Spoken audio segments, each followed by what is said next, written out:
secrets that were never mentioned at church.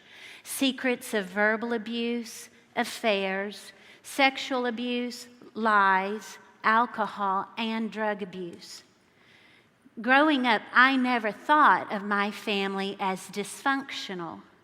How does a person know what is or isn't normal when dysfunction is all they've ever known? Don't get me wrong. There were some happy times, and my parents were my biggest encouragers, especially of my music. My dad would lie on the couch and listen to me play the piano for hours. But as I have come to realize, we were a poster family of dysfunction. I would do all I could to keep anyone at school from knowing much about my home. I rarely brought friends to my house because I would never know when my father would be yelling at my mother. And when he wasn't yelling, he was very quiet, embarrassingly quiet. My mother would not respond much to my father's yelling, and when she did, he would reprimand her as if she was a child.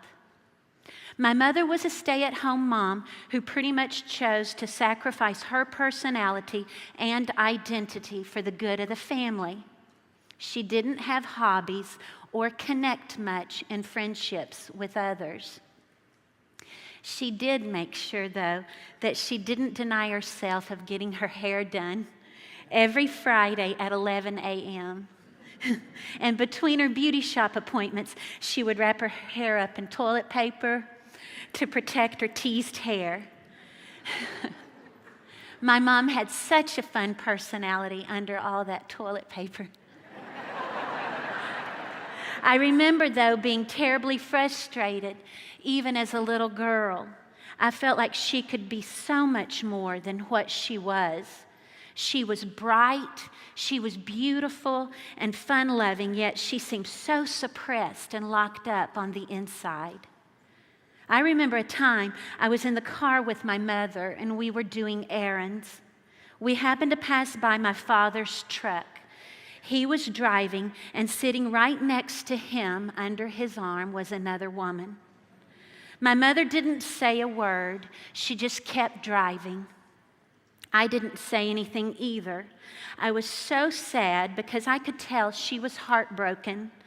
To my knowledge, she never confronted my father about this or evidence of other affairs. It was one of the many secrets in our family that was swept under the rug. I have two older brothers, Paul, who is now deceased, and Steve.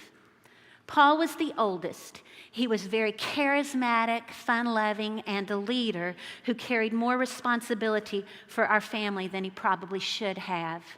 My other brother, Steve, had serious issues growing up and could have probably benefited from adolescent therapy, but it just wasn't done back then. Honestly, even if it was, I believe my parents wouldn't have pursued it.